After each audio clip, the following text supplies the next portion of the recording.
We have Turner. They own CNN.com, which CNN.com gets obviously a lot of traffic. So they use Cloud Functions to take all this data from the logs, log files on all their web servers and put them together in one place where they can analyze them. So moving large log files around in their system. Cloud Functions is great for doing that sort of data flow within a company.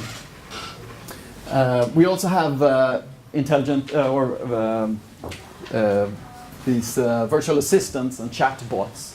Again, if you write a chatbot, like something you can talk to with an application you can talk to through a Google Assistant on your phone or on a Google Home device, then it's great to have serverless as your backend. You don't want to manage servers. You want to just have the code. When somebody says this, return that. When somebody says that, return this. So Cloud Functions are great for that.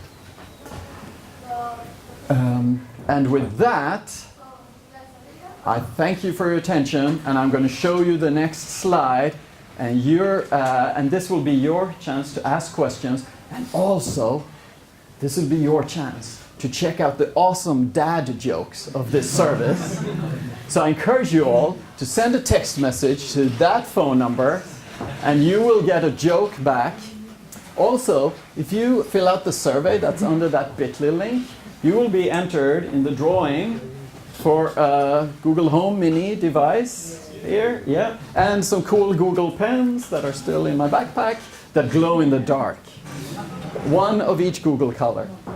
So while you're filling that out, please make sure you try both of those and fill out definitely the survey.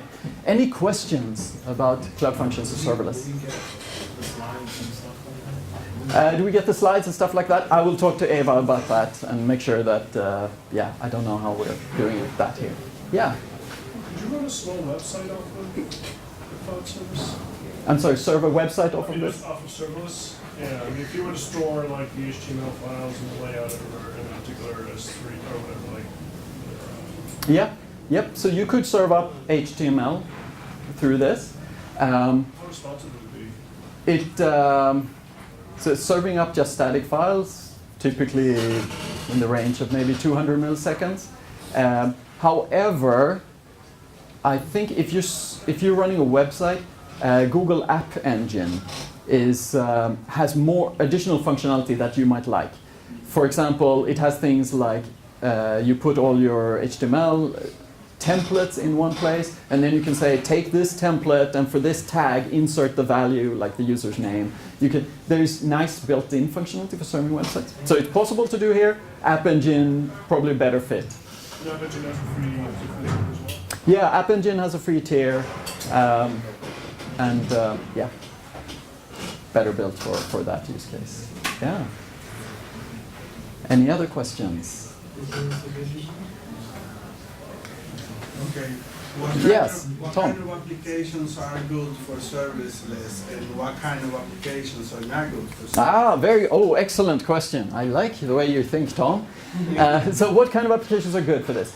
Well, so things where you typically have request, response, done.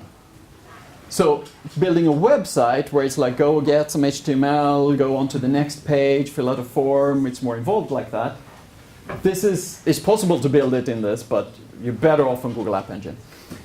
Request response are things like, I want to move all this data. Whenever something happens over here, I want to move this data over here. For example, whenever somebody checks in code on my GitHub account, I want all the code to be compiled and deployed to my test server. Or whenever somebody requests a joke, send them a joke. Or whenever somebody talks to my virtual assistant, process what they said, look in the database, and say something back.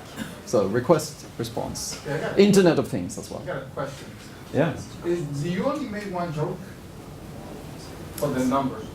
Sorry, say that again? Only one joke? You get the same joke over and over again? Oh, I think there are 10 jokes, so I think you were just very unlucky. Try the third time. Try the third, and please tell me. Maybe there's a bug. Yes. I got a couple. So can you do You got a couple. Okay, good. Sorry, so you. Can you do the same servers with Firebase? Just Just curious. Yeah, can you use Firebase instead of Cloud SQL? Yes. How are they different? How are they different? So you can treat Firebase like a regular database, kind of like we did here. Get joke, you would just make a call to Firebase and get a random row. Or you could actually, with Firebase, you could do, you can make sure that Firebase has this amazing thing where you can make sure that the client and the server always has the same data. And if you change it on one, it changes on the other. Maybe not relevant to this. If you have 10,000 jokes, you don't want to force the user to download all 10,000.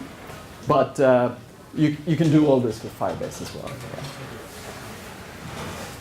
All right, we're about, oh, we still have some time. Yeah, any other questions? So please stick around. Thank you for filling out the survey. Please stick around. I will be here. Ask me anything. Feel free to come up. Yes? I actually did have a question. Yes? How could, as the gentleman in the front realized that you got the same joke again multiple times, is there a way to prevent that from happening? Oh, yeah, good question. I guess there are two ways. The quick and dirty startup way is to just have 10,000 jokes in a database, and then it's very unlikely to happen. But the real solution would probably be to then, in your SQL database, you would mark off, phone number so-and-so got this joke, and then you would do some logic around that. Yeah. The winner of the raffle will be announced at the end of the day. Thank you for filling out the survey, and thank you for your attention.